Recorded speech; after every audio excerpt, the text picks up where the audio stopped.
Hello, English learners of all levels. I welcome you all to my channel. Let me quickly share my screen and teach you today the future tense. Okay, the future perfect tense, guys. I'm sure you can see my screen now. Okay, now today we are going to learn. We are on day 141, and my target is to finish day 365, guys, soon. Okay, today we are going to practice future perfect tense, guys. Okay, so the rule of the tense is subject plus will, shall. Okay, plus have plus V3 verbs third form, that means plus object.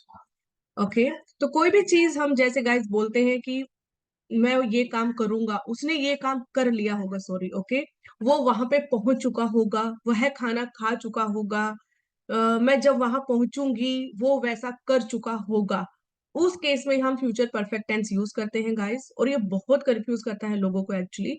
काफी मेरा experience रहा है मेरे students के साथ जहां पर वो कंफ्यूज हुए हैं इसमें। बट यस, यहाँ पे भी हम ज्यादा डीप डाउन नहीं जाएंगे guys, because then you get confused. Okay, so my motive is always to teach in a simplest way possible. Okay, because I don't want your learning to get boring, and I don't want you to have a fear that it's really too much and it's too difficult, guys. Okay, तो simple तरीके से सीखेंगे, little bye little करके आपको improve करना है। आपको burden feel नहीं करना है इंग्लिश में, गाइस। ओके, सो यही यूजुअली मेरी स्ट्रेटेजी रहती है। तो फ्यूचर परफेक्ट टेंस की अभी शुरू करते हैं गाइस। मैं सेंटेंस से स्टार्ट करती हूँ। Point number one, they will have reached there by now. तो हम एक्चुअली घड़ी देख के बोल रहे हैं या आइडिया लगा के बोल रहे हैं कि वो इस टाइम पर वहां पहुंच चुके होंगे। ओके, फ्यूचर की बात हो रही है guys, future perfect tense. Okay, they will have reached there by now, वो अभी तक या इस टाइम तक, जैसे हम घड़ी देख के बोल रहे हैं कि इस टाइम तक वो वहां पहुंच चुके होंगे। Point number two, he will have finished his duty by now. अभी तक वो अपनी ड्यूटी खत्म कर चुका होगा। हम आइडिया लगा रहे हैं, थर्ड पर्सन के बारे में बात कर रहे हैं, या हम घड़ी देख के बोल रहे हैं अभी तक उसकी ड्यूटी खत्म हो चुकी होगी भाई, या उसका पढ़ा के हो चुका होगा, उसका क्लास अटेंड करके हो चुका होगा। उस केस में हम लोग ये फ्यूचर परफेक्ट टेंस यूज करते हैं guys. Now point number three, she will have Gotan her certificate today. आज उसे उसका सर्टिफिकेट मिल गया होगा या मिल चुका होगा। ओके, या उसको उसने ले लिया होगा guys. Okay, then point number four, if I would have come on time. अगर मैं टाइम पे आई होती, अज्यूम कर रही हूँ गाइस, जब अजम्पशन करते हैं हम, जब हम कोई चीज अज्यूम करते हैं तो हम वुड का यूज करते हैं। If I would have come on time, अगर मैं टाइम पे आई होती, okay, I will have to gotten this certificate in hand.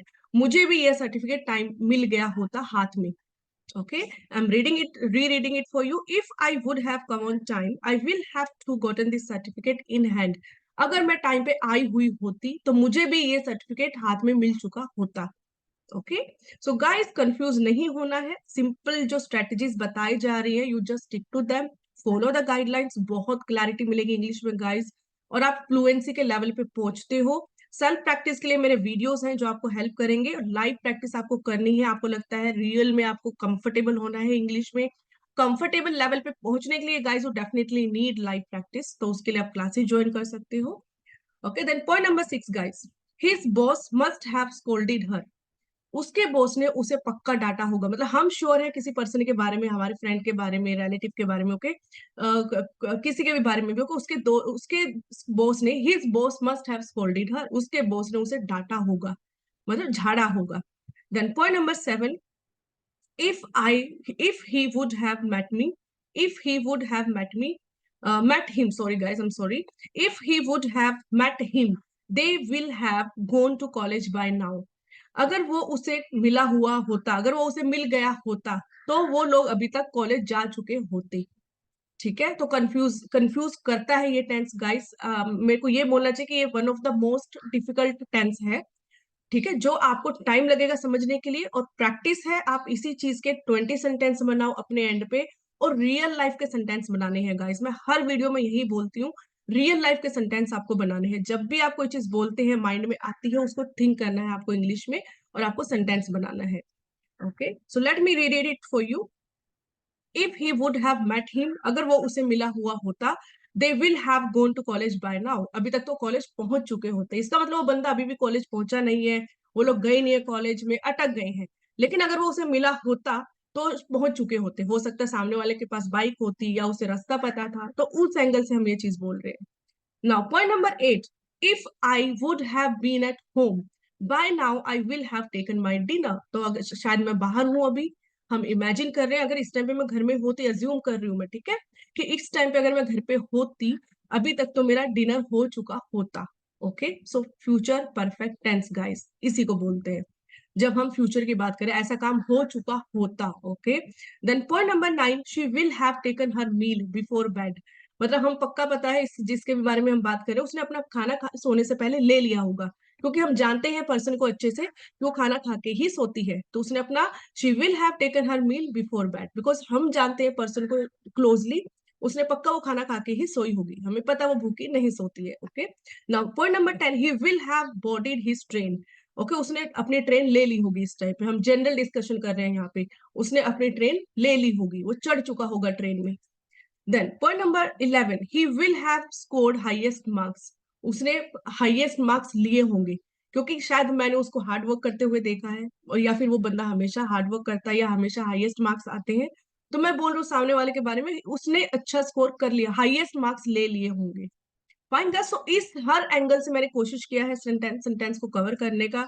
अभी आप किसके बारे में क्या सोच रहे हो, उसने क्या कर लिया होगा, उन्होंने क्या कर लिया होगा, आप अपने सेंटेंस लिखिए, प्रैक्टिस कीजिए, क्लैरिटी मिलेगी गाइस। अगर डाउट भी आता है तो आप मुझे कमेंट्स में डालिए, मैं आपके डाउट्स क्लियर करूंगी।